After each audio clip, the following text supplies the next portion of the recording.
تازه خبر د تحریک انصاف ګوند یو شمېر غړي وایي چې عمران خان په زندان کې وژل سوی دی.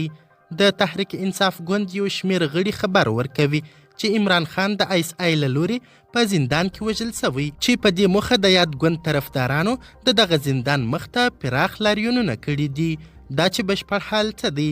آیا عمران خان رښتیا وژل سوی؟ د عمران خان په اړه د هغه کورنۍ څه وایي او ولې پراخ لاریونونه پیل سوي؟ بشپړ حال را سره هم دغه روانه ویډیو کې کتلی سئ. سلامونه قدرمنو لیدونکو، مشال پریس یوټیوب چینل ته مو هرکلی کوم.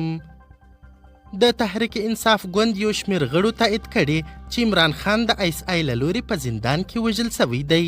خراسان غږ ته د یوې معتبرې پاکستاني سرچینې په حواله هم راپور ورکړل سوی چې د تحریک انصاف یعنی پی ټی آی مشر عمران خان شایي په پټه وژل سوی وي او جسد یې له عدیاله زندان څخه ایستل سوی وي. ځینې سرچینې سیاسي شنونکي او د تحریک انصاف ګوند یو شمېر غړي وایي چې امکان لري چې د تحریک انصاف ګوند مشر عمران خان د پاکستاني رژیم لخوا په پټه وژل سوی وي او جسد یې شایي له زندانه بهر نامعلوم ځای ته انتقال سوی وي.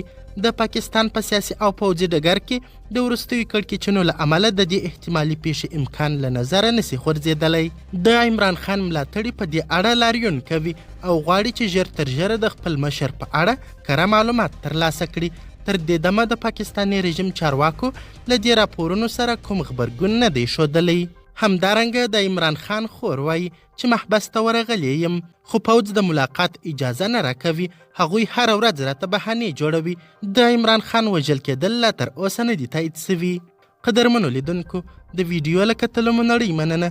د لا زیاتو او نورو لحظه پر لحظه خبرې مطالبو لپاره زموږ هم دغه مشال پریس یوټیوب چینل سبسکرایب کړي. تر بیا او بلې ویډیو ښه وخت ښې چارې د الله په امان.